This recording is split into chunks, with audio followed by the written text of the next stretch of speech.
Hi everyone, it's Jessica. Welcome back to my channel. The other day we made some pretty Christmas stockings together, and I'm so glad that you liked that tutorial and found it helpful. I asked a question in that video to let me know if you wanted to see how to make these, but in a different way with binding on the outside, and the answer was a resounding yes. So that's what we're going to do today. I also put a little hang tag in this one, so we're gonna work through this stocking together right now. Let's get started. I have my squares set up to piece a new mini stocking, and we're going to make this one with a binding and a hanging tab. So I'm just going to piece these exactly like I pieced my first set.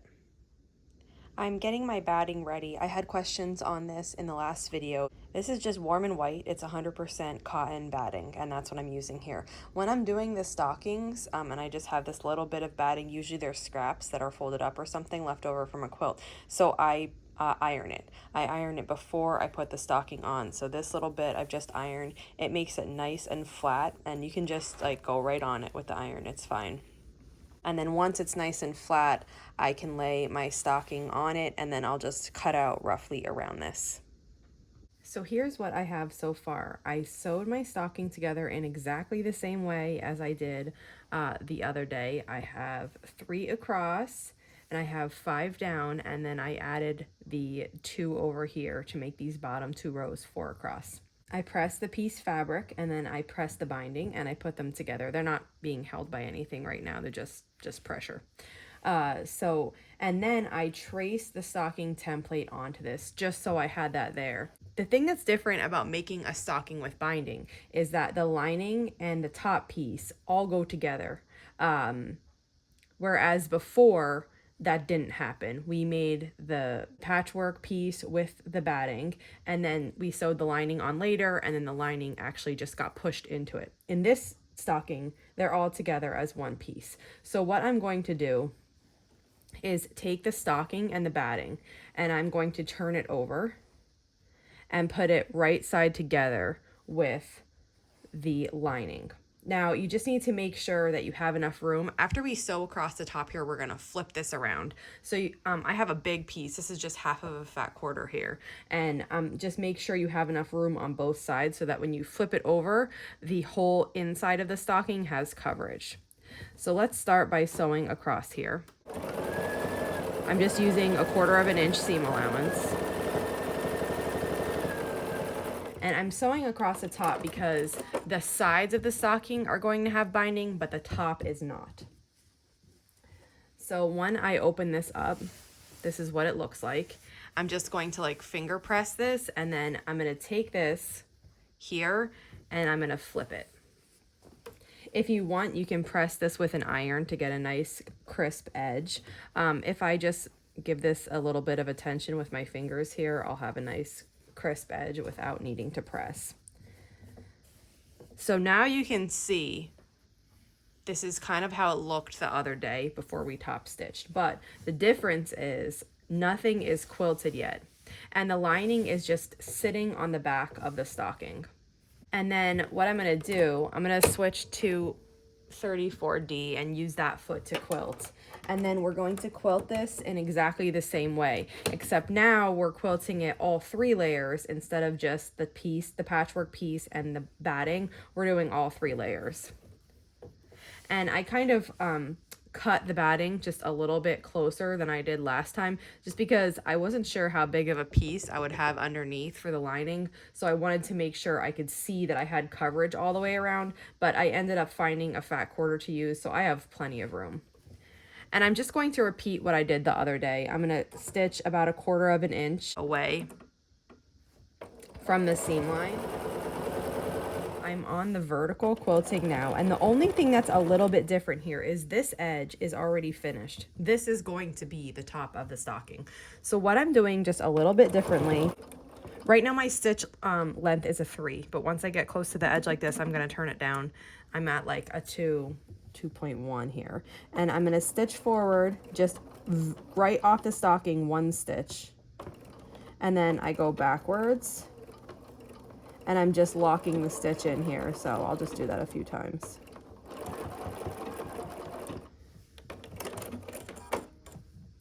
And I have to trim this little bit here, but otherwise this is looking really nice.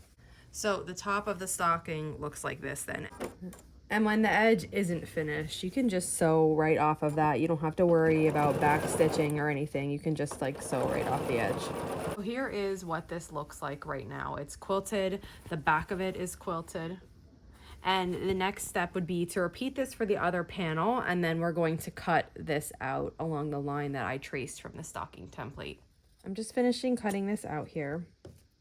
I quilted the second panel exactly like I quilted the first, and now I have these two mirror images of each other. This is what the front looks like, and the back is quilted, and it's the lining of the stocking. So the next step is going to be to just put these two together like this, and we're just going to do a basting stitch right along the edge to just hold them together. The stitch length doesn't have to be long like a basting stitch often is. It can be a regular length, a 2, but we want to keep it like 1/8 of an inch from the edge or even less than that. If we make it bigger than that, we will see it once the binding is sewn on. Just right along the edge of the stocking here.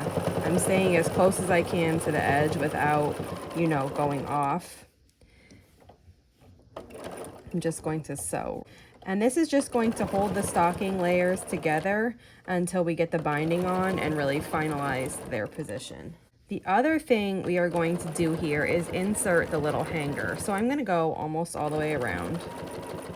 So here I made this little tab, and so this is just a piece of fabric, and the raw edges are folded to the inside, and then it's folded in half again, and I've finished both edges by sewing them. I'm just going to fold it in half. You can do this with ribbon, you can do this exactly like I just did with this one. I'm going to fold it in half and kind of just stick it here. I want to make sure that the raw edge of it isn't actually in the stocking so it can't fray over time. You can make it as long or as short as you want. You can put it as close to the top as you want, you know, down low, whatever you like. This is totally preference here. You can put it on an angle like I am, or you can put it straight up and down. I think I'm going to keep it like that. So I'm going to continue sewing this. And then when I get to this part, I'm going to go over it and I'm just going to back stitch just a little bit just to reinforce that, because if you're hanging this and it's heavy, you want to make sure that, you know, the hanger is really in there and it's not going to rip out. Now you can see I have this little hanging tab in here. This little overhanging bit here you can just cut off like that.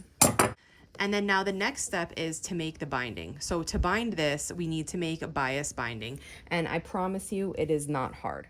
So to make bias binding, I have a fat quarter here. And what I'm going to do is just lay it so that it's wrong side up. I'm going to take the bottom corner and I'm going to fold it so that it's making a point on this corner here. And I'm just going to just give it a little crease like that. My piece is not cut square. If I had a square piece, this would line perfectly across the top and then this would form a point, but my piece is not square.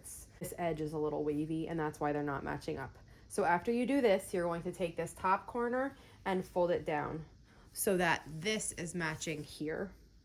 Once these two bottom match, you just want to make sure these edges are flush and then just crease it just a little bit. Now we're going to turn it.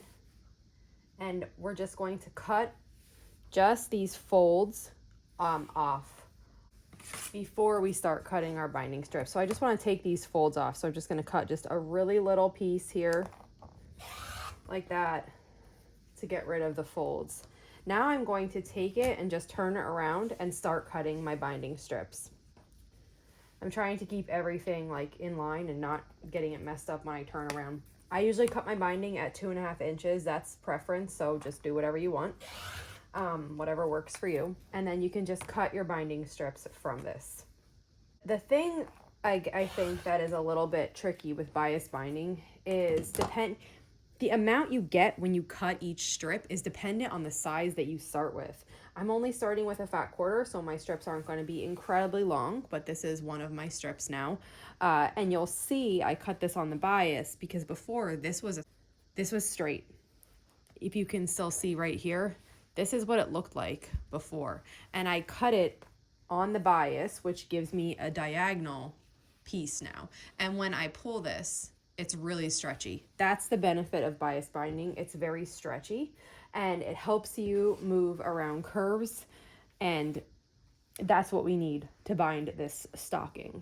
So you'll just estimate how much you need. Let me bring my stocking over. What I usually do here to decide kind of how much I need is I just like roughly put it on it and just see.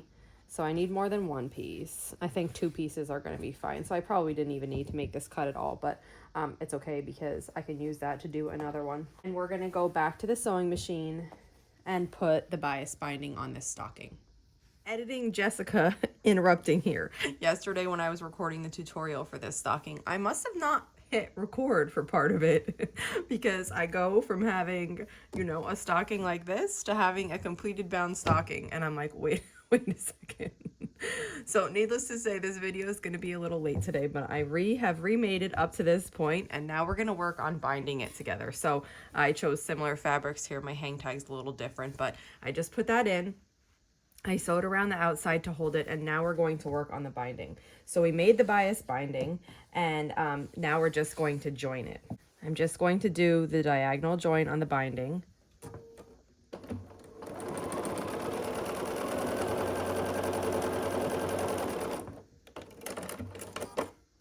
Good thing I cut that extra binding when I made the video yesterday because I was just able to use that. Oh man. Okay, so I don't know if that's going to be long enough. I have another small piece over here. I'll just join this just in case. Now the bias binding here is joined and ready to sew onto the stocking. So the first thing I'm going to do is just cut this off at just like a straight edge to get rid of that triangle on the top. It doesn't have to be perfect, just thereabouts. And we're going to sew this on, and I'm going to leave, you know, about an inch or so hanging up over the edge here like that above the stocking. Then I'm going to start sewing this on, and I don't press my binding. I just kind of hold it as I go and secure it on. I don't like that crisp line in it. I much prefer it to not have that. So this is how I attach my binding, but you can do whatever you're comfortable with. The first step of the binding is typically done by machine, and then when you flip it over to the other side, you can do it by hand or by machine. And that goes for these stockings too. We're binding this kind of just like we bind a quilt. The only thing that's different is the 2 top edges. So the rest of it remains the same. You would bind it just as you'd bind a quilt. And we're using our bias binding because it's really stretchy and it helps us go around the curves like this. The part that we're sewing down with a 1/4 inch seam allowance, we want to be laying flat, but it's normal for this to be flipping up here because we just went around that toe. So a lot of the binding is going to be bunched right here. But when we flip it around to the back, it's going to lay flat. And as long as the part that we're sewing down here is laying flat, the binding will lay flat on the stocking. So I just continue all the way around here, sewing with a 1/4 inch seam allowance and attaching this binding here. Okay, I've gone all the way around and I left an edge sticking up here just like we did before, and this is what it looks like. It's attached on one side. The back side has the first stitch here is the basting stitch kind of that we use close to the edge to hold the stocking together, and the second stitch is where we've sewn the binding on. Now in some places they get really close together, like when I was going around here I must have not kept a true 1/4 inch attaching the binding, but that's okay. When we flip this around, that's going to be covered and it's going to look great anyway. The next step now is to flip this over and sew it to the back. And I said you can do it by machine or hand, but I'm going to do it by machine here. I'm just cutting that one off. It was a little bit long. Okay, so I flipped it to the back here, and you can start on either side. I'm going to start on this side. See how we have this folded bit? That's like from the seam allowance where we sew before. I'm going to keep that there, and I'm going to pick it up and just fold it over.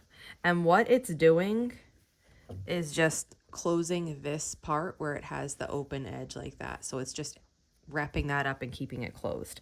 If this little bit here is sticking out past your binding, which happens sometimes, you can just tuck it in like that. And you see how it's tucked right here? And that will hide it. And then when you fold this other part over, everything will be neat and wrapped up. Now I'm going to take this and just put it right under the foot. And I'm going to start sewing just to stitch this. I back stitched once to really secure it. And then I'm going to take the rest of the binding here and pull it around. We're making sure here that we're stitching beyond this outer stitch line here, because that's where we sewed the binding on the front. So if we stitch inside of that, the stitches will be on the binding on the front. If we stay beyond that line, the stitches will fall just inside the binding and it'll look really pretty. Now, I mean, I've done this a bunch of times, so I have practice, and still sometimes I go on the binding. So the first time I did this technique, I was furious. I was like, I will never do that again. What a horrible method.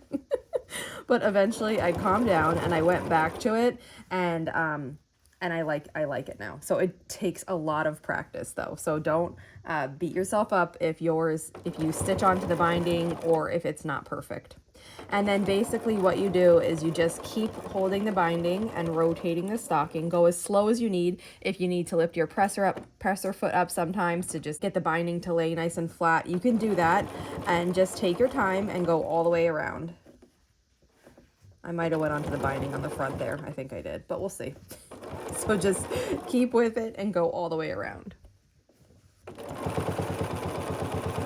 I'm coming back up to the beginning here, and I'm going to repeat the process of what we did on this side right here. So I just keep this folded and fold it down. If I need to tuck this one side in here, I tuck it in a little bit so it doesn't get in the way. And then I just fold the binding on top. And then I'm just going to hold this here till we get to the top. And then we will sew it, back stitch, and then cut the thread. And then we are finished. So let's take a look. This is what it looks like from the back. We just sewed the binding on here all the way around. And then on the front, let's see how good I did. Okay, I stayed on. Amazing.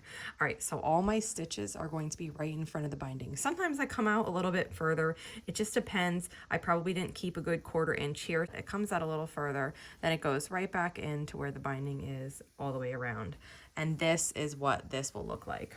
Sometimes when you backstitch, you have these little threads here. So just take a minute and clean up any threads that you have around, get those snipped, and then the stocking is all finished. Now, back to the regular video. This is what it looks like, and we have our little hanger tab in here, and this stocking is all set now. So that's it. Here is our stocking with the hang tag and the binding. So this one is constructed a little bit differently. The lining is actually attached to the front of the stocking. I do like this for the flatness. Everything is all in one piece, so the lining never has any bunching.